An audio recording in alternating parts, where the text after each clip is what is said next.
अस्सलाम वालेकुम अज़ीज़ तलबा और तालिबात, उम्मीद करती हूँ कि आप सब खैर वाफिद से होंगे।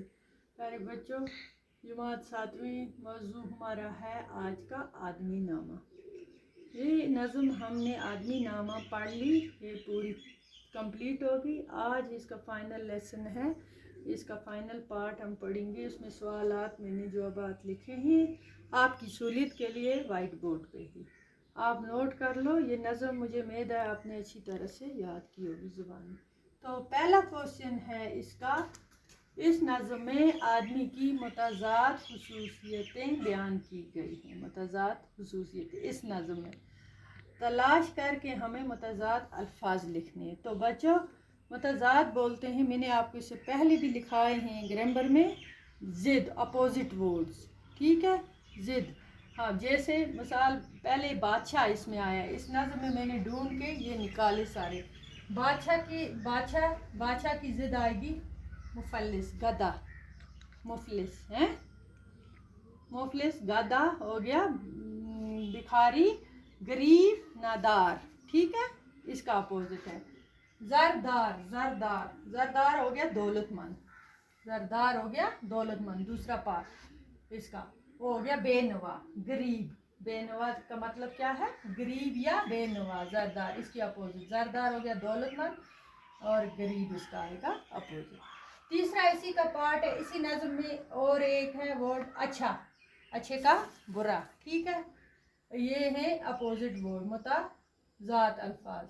काले का गोरा, ठीक है, मैंने लिखा है। पांचवा इसका मैंने ये भी अशराफ, जिसका मैंने बोला शरीफ की जमा है अशराफ। अशराफ हो गया नेक इंसान, उसका कमीने आएगा, कमीना, नेक का कमीना आएगा।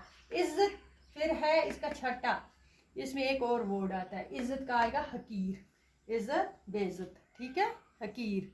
इसी में आया है नज़म में, ये सारे निकाले। बादशाह का आएगा मुफलिस या गधा भी लिख सकते हो, दोनों। जरदार, बेनवा, गरीब।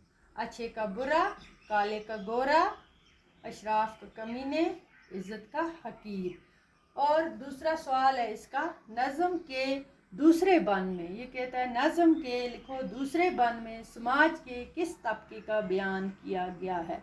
तो बच्चों, दूसरे नज़म के दूसरे बंद में मैं पढ़ूंगी किस तबके का है। वो कहता है दूसरे बंद में है, मस्जिद में आदमी ने बनाई है या मियाँ, बनते हैं आदमी ही इमाम और खुतबा ख़वां, पढ़ते हैं आदमी ही नमाज और करां यहाँ, और आदमी ही उनकी चराते हैं जूतियाँ, उनको जो ताड़ता है सो है वो भी आदमी। यह दूसरे बंद के 4 मिसरों में, ठीक है। ये मैंने पढ़ा, इसका जवाब यही हमें यहाँ मैंने लिखा है। नज़म के दूसरे बंद में समाज के तबके का बयान किया गया है। क्या इस नज़म में उस आदमी का बयान किया गया है, एक आदमी इमाम भी है, आदमी खुतबा पढ़ने वाला भी है, आदमी नमाज और कुरान पढ़ने वाला भी है, आदमी, और एक जूतियाँ चराने वाला भी है, आदमी, और जो उसको देखता है ताड़ता है वो भी है सो आदमी। ये इसका जवाब आएगा, ठीक है।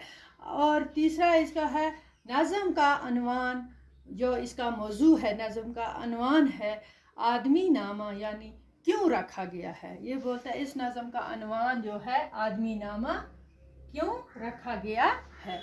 तो आदमी नामा क्यों रखा गया, ये आदमी पर ही लिखी है। तो इसका जवाब मैंने लिखा, दुनिया के सारे मामलात है वो आदमी की ही वजह से है ना। आप भी जानते हैं जो भी दुनिया में चलता है, चाहे दुनिया में कोई बादशाह है, चाहे फ़कीर है, चाहे अमीर है, चाहे गरीब है, चाहे चोर है, चाहे इमाम है, चाहे शरीफ है, चाहे कमीना, गरज दुनिया के चलने में आदमी का ही अमल दखल है। इसलिए इस नज़म का नाम क्या है, आदमी नामा रखा है, ठीक है। समझ आपको आ गई। इस नज़म का अनवान आदमी नामा इसलिए रखा है क्योंकि दुनिया में सारे मामलात जो हैं वो आदमी ही की वजह से चलते हैं। चाहे दुनिया में कोई बादशाह है, फ़कीर है, अमीर है, गरीब है, चाहे चोर है, चाहे इमाम या शरीफ है, कमीना है, गरज तो ये है कि दुनिया चलने में आदमी का ही अमल है। इस दुनिया को चलाने में किसका अमल है, एक आदमी का ही अमल है। इसलिए इस नज़म का नाम क्या लिखना है, आदमी नामा रखा गया है। तो इसका चौथा है क्वेश्चन लास्ट वाला, शायर ने काले आदमी को, शायर ने इस नज़म में काले आदमी को उल्टे तावे से तशबीह दी है, उल्टे तावे से तशबीह दी है, जो काला आदमी है उसको उल्टे तावे से तशबीह। तो शायर ने इसमें तशबीह किसको दी है, काले आदमी को उल्टे तावे से, ठीक है। तो बताइए आप, ये बोलता है कि गोरे आदमी को किस चीज़ से तशबीह दी गई है, तशबीह दी गई है, यानी अगर काले आदमी को इसने उल्टे तावे से तशबीह दी गई है तो गोरे आदमी को किस लफ्ज़ में उसने गोरे आदमी को किस चीज़ से तशबीह दी है। तो इसमें जवाब है, देखो ये मैं पढ़ूंगी पहले, ये बंद आपको समझ में आएगा। शायर ने गोरे आदमी को चांद के टुकड़े से तशबीह दी गई है, किससे दी गई है, चांद के टुकड़े से। यहाँ पे इसमें नज़म में लिखा है काला भी है आदमी, उल्टा है झूठवा, गोरा भी है आदमी, क्या टुकड़ा है, टुकड़ा सा चांद का, टुकड़ा सा चांद का। इसको आपको समझाने के लिए मैंने नाज़म का ये पढ़ा, तो इसलिए हम लिखेंगे इसका जवाब, शायर ने गोरे आदमी को चांद के टुकड़े से तशबीह दी गई है। तो बच्चों ये हमारा फाइनल पार्ट था, इसका कंप्लीट हो गया। मुझे उम्मीद है आप अच्छी तरह ये नोट कर लेना अपनी अपनी नोटबुक्स पे।